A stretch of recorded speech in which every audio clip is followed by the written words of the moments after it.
That's the sort of feeling that I have right here. So all I'm going to do is work in the direction that I want her ankle to work more smoothly, and this works very well with a knuckle or fingers. And all I do is I feel little cross fibers in the retinaculum here. We'll talk at length about the ankle and the strategies and troubleshooting injuries tapes, about how to get better function in the ankle and better balance in the foot. But right now, I'm just illustrating the point that you can also help a joint shorten and a muscle shorten here. So all I'm going to do is move her foot through her range of motion and expedite that movement by sliding over and grabbing any of the fibrous adhesions or other things that are impeding this movement. Sometimes 2 or 3 strokes here can make a big difference on how easily a joint will move, and your clients will really notice this. I always try to have a purpose in everything I do, rather than just squeezing tissue or making long strokes on the foot. I'm always thinking of joint function. So Dina, give this a try here and see if that works a little more smoothly for you. So I don't know if you can notice that on the camera, but it certainly does seem to me that there's a much smoother movement here.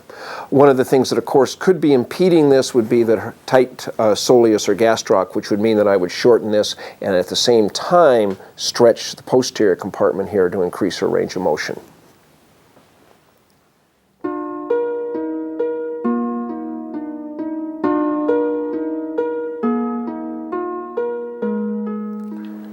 Dina's wrist is another example of enabling a joint to shorten. Her action is actually pretty smooth here, but a lot of people that are doing things like working at a keyboard where their wrist is in a flexed position a fair amount of time, you really want to make ease in moving it up this way. If it's really tight and things are bunching in this area, that's where you start running into overuse injuries and carpal tunnel and all of these. So I'll just demonstrate very briefly some of the principles that I just demonstrated with the foot. All I would do is move Dina's hand through its range of motion in flexion and then just work wherever I feel some tension here. I could also do some cross fiber strokes if I wanted to. People immediately notice the difference when you work in this way. I'm feeling more fascial bunching here than actual muscles not sliding.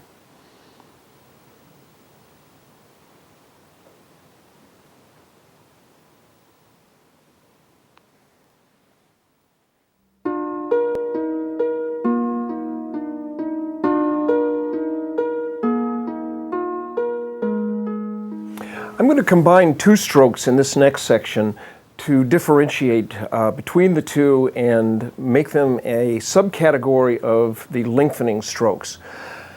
What I want to talk about are anchor and stretch strokes and strokes to facilitate lengthening. So if I work in the neck area here, all I need to do is move in the direction that I am turning her head in order to facilitate this muscle learning to lengthen in that direction.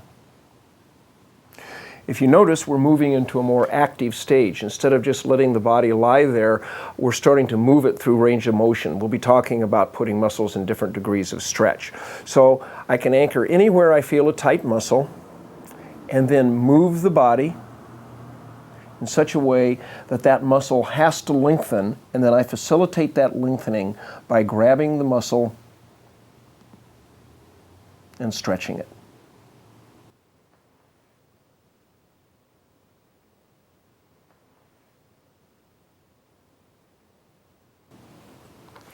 The other side of this coin would be what I call the anchor and stretch, which would be when you feel tightness in a particular area, you anchor on that tightness and then stretch the muscle away from there. So I'm working on the posterior scalenes right now. We'll go into a lot more detail in the neck later on, but this is the principle we're talking about. I use the image of a rubber band that's got a knot in it. If you're stretching something such as a yoga stretch or whatever means you're using, if you take a nice broad stretch, the flexible components of that tight muscle will stretch where the knot's going to stay where it is. So this is a good one to anchor on, hold right at the point of fibrousness, and then stretch from there. This is not a stroke where you're moving in different directions and sliding over. You're grabbing that fibrous area. You might move part way. When you feel it resisting, you might stop, wait, sink, let that soften, and then move a little bit farther. You can do this for virtually any muscle group that crosses a joint, and particularly the long muscles. I could even do something like grab the pectoralis major here, anchor, and then pull this arm away.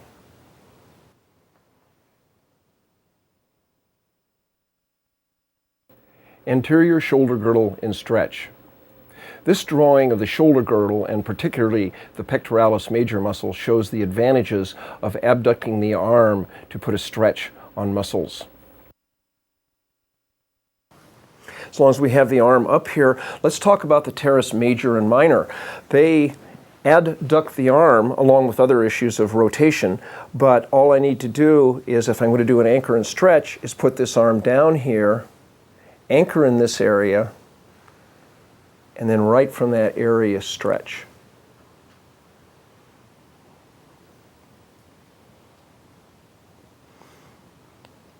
Going to the other side of that coin, if we're going to facilitate that stretch, all we need to do is get below, have the arm in a fairly shortened position for those muscles, and then move the arm up and facilitate that.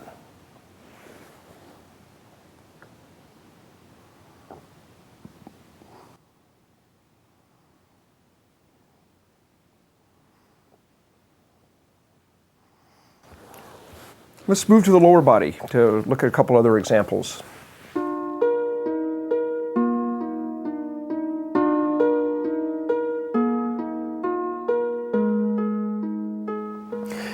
The front of the lower leg is another perfect example of how to work a facilitating stretch here.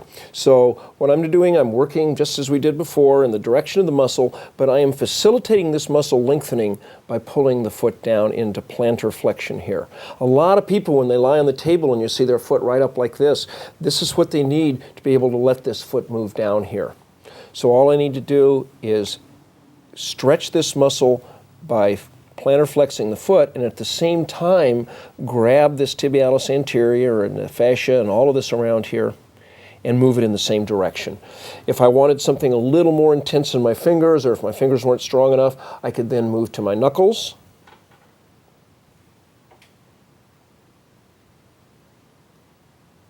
Or if that felt a little too intense for her, then I could move to my forearm and use the fleshy part of my forearm.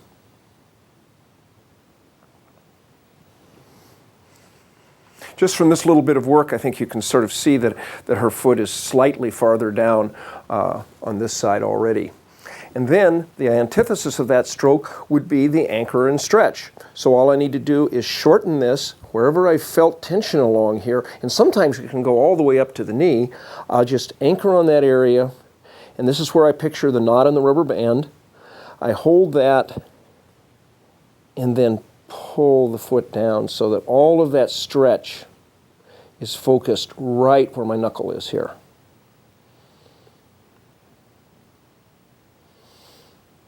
The feet are incredibly important. They're how we contact the earth, and a lot of people have strain patterns there. We're going to go into great detail on how to leave your client balanced on the ground and in more contact with the ground so that their weight isn't all on the outside of their foot or on the inside of their foot. We'll talk about that later. But this is another area. If you feel some fibrousness in here in the ankle retinaculum, just anchor and stretch away. Forearm feels also very nice here.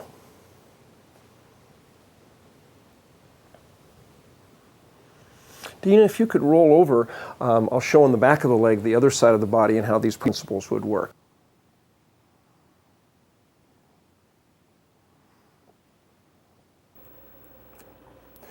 So by the same token, if her feet were unable to dorsiflex easily, I might want to take my knee here to expedite the stretch and then do a raking stroke, pulling toward my body. I'm going to flex her foot into dorsiflexion and then lengthen the muscle this way.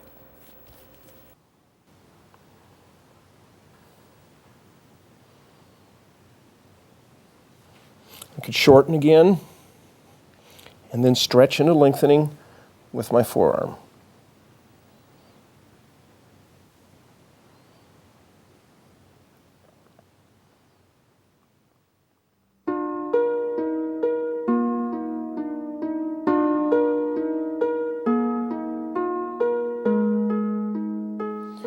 The hamstrings and the knee are another perfect example of showing the two sides of the anchor and stretch and the working in the direction of the stretch. If I want to expedite the lengthening of the hamstrings at the lower end here and have them work in the same direction, I could start them in a shortened position, and then as I'm moving in that direction, I'm expediting that stretch. I'm basically giving some neurological input in here. I also can get more sophisticated if I feel that there's strain pulling her hamstrings toward the outside with her IT band. I can just take a little bit different angle and push in at a little bit of a diagonal here, shorten, and then work with that so that her knee tracks in a straighter line. If I want to do anchor and stretch, all I need to do is shorten the hamstrings by lifting the knee. I then can anchor right here, hold this up, and then extend the joint. So all of that stretch, rather than being dissipated over the whole hamstring complex, is focused right where I'm holding this. So if you feel a knot somewhere, if you feel some scar tissue, then you can just get right on that, and all of your energy is going to be focused right on that area.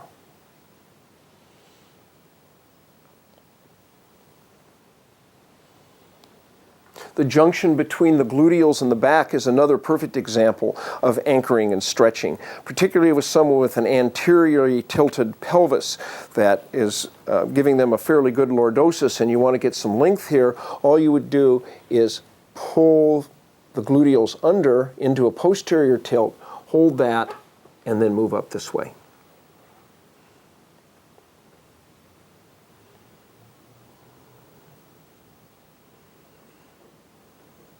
One other thing you could do, with Dina's suit here, it's going to be a little bit problematic, but I hope you can imagine, is I could then anchor her back up this way. I could pull this way or with my hand, and then work down this way in the opposite direction.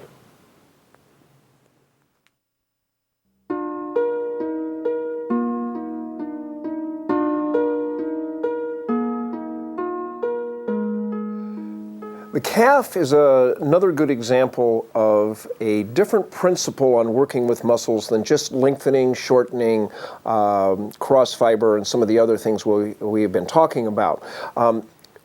Particularly for long muscles in the appendages, the calf muscles, the hamstrings, the quadriceps, there's a tendency for muscles to just adhere down to the bone, so that instead of being able to lengthen and roll like they should, they are stuck almost and glued down to the bone. Dina's are actually quite good, so she doesn't need a lot of work here, but it'll be good to illustrate this.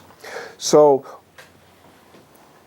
what I want to do is I want to visualize that this gastroc complex and the whole calf, including the soleus, is able to revolve around this tibia rather than being stuck to it.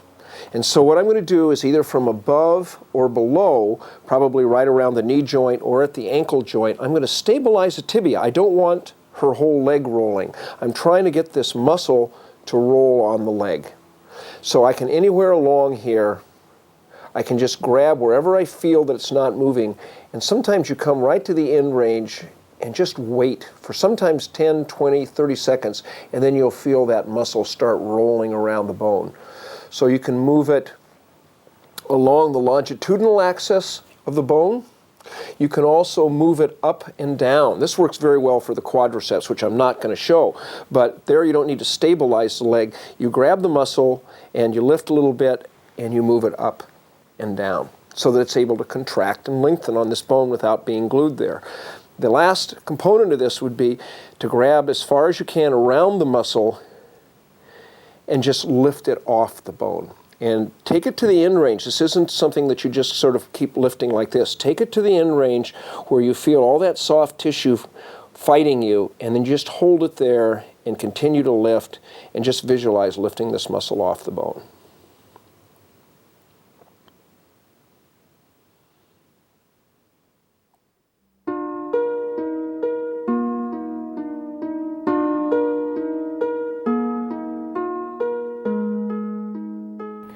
rhomboid muscles. Notice the uniform fiber direction. The distance between the scapula and the spine will dictate whether you will use cross fiber strokes or strokes that move in the direction of the muscle if you want to add length to the muscles to free the scapula from the spine. The next stroke I'd like to talk about is a cross fiber stroke. Sports massage probably uses this stroke a lot more than deep tissue, but it's a very viable tool for you to use in your work. If somebody requires a whole lot of cross fiber work, very often I do refer them out to sports massage specialists though. If we picture the rhomboids, they're coming from the spine along here and connecting to the medial scapula. So when they contract, they pull the scapula this way. If we're going to work on a cross fiber method on these, basically what I try to do is, if this pin could represent a rhomboid, is you want to roll over and roll that fiber and just keep rolling over it to soften up adhesions and little cross fibers that build up. Sometimes people wonder whether they should be doing cross fiber work or working in the direction of the rhomboids, which would be working like this. And the thing that I try to differentiate is, if a muscle is fibrous but long, somebody that's got their scapula pulled very wide, that maybe has a tight chest, a little bit of a sunken chest, I don't want to add any length to these fibers by working in their direction. So what I try to do is I try to break up this fibrous issue by sliding over, softening the fibers, which will cut inflammation, but I'm not giving a cue to that muscle to lengthen. So that's why I use cross fiber rather than a longitudinal stroke working along. Another area close by that sometimes can be very, very fibrous, especially for swimmers, or the rotator cuff muscles. The infraspinatus right below the spine here can be very, very ropey. And what I try to do is I just sink through those outer layers of skin and I get right on that infraspinatus and I just try to roll it back and forth.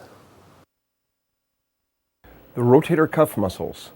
Notice the complexity of the rotator cuff muscles, and also that the teres major is the only internal rotator of the humerus.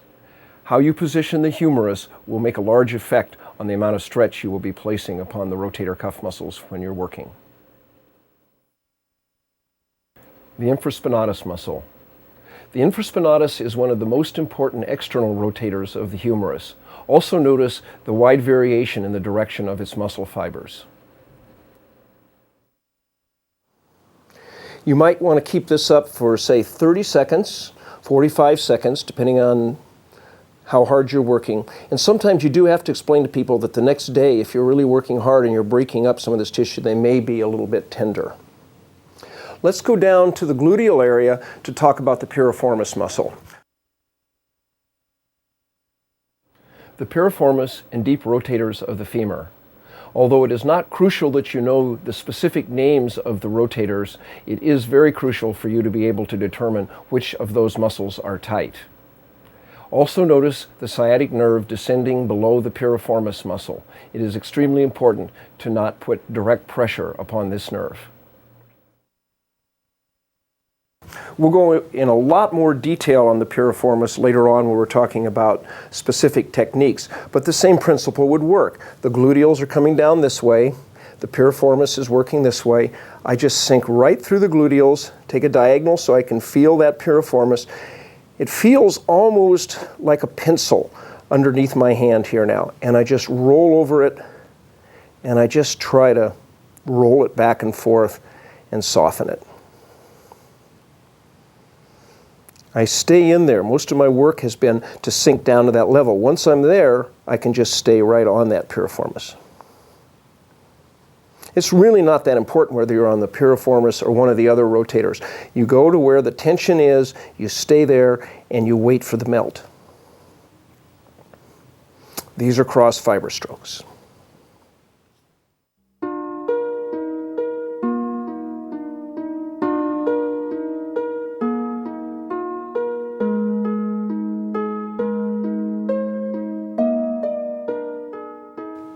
The erector spinae muscles are another example of freeing muscles from entrapment.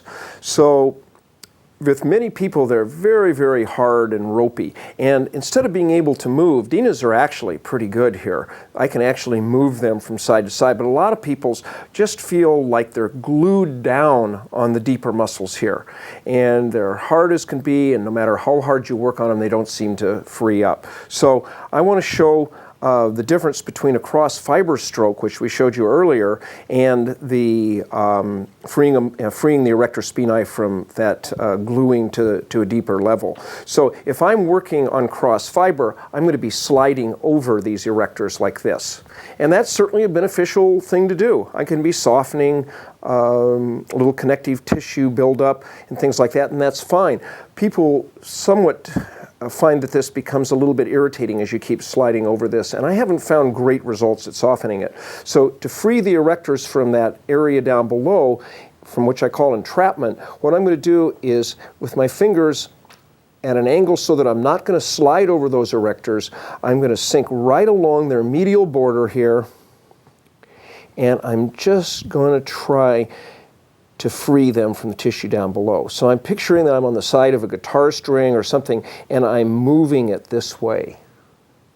I can go back and forth, but I find what really works best is to come to you feel the resistance when that muscle is not sliding anymore, and then just ease up a little bit and wait. If your fingers start getting tired, all you need to do is cover less area and put one hand over the other and move it this way. Now you might feel some people that their erectors are way too close to their spine and you want to move this way. On the other side, you'll feel some people that the erectors are pulled way over toward the outside, and so you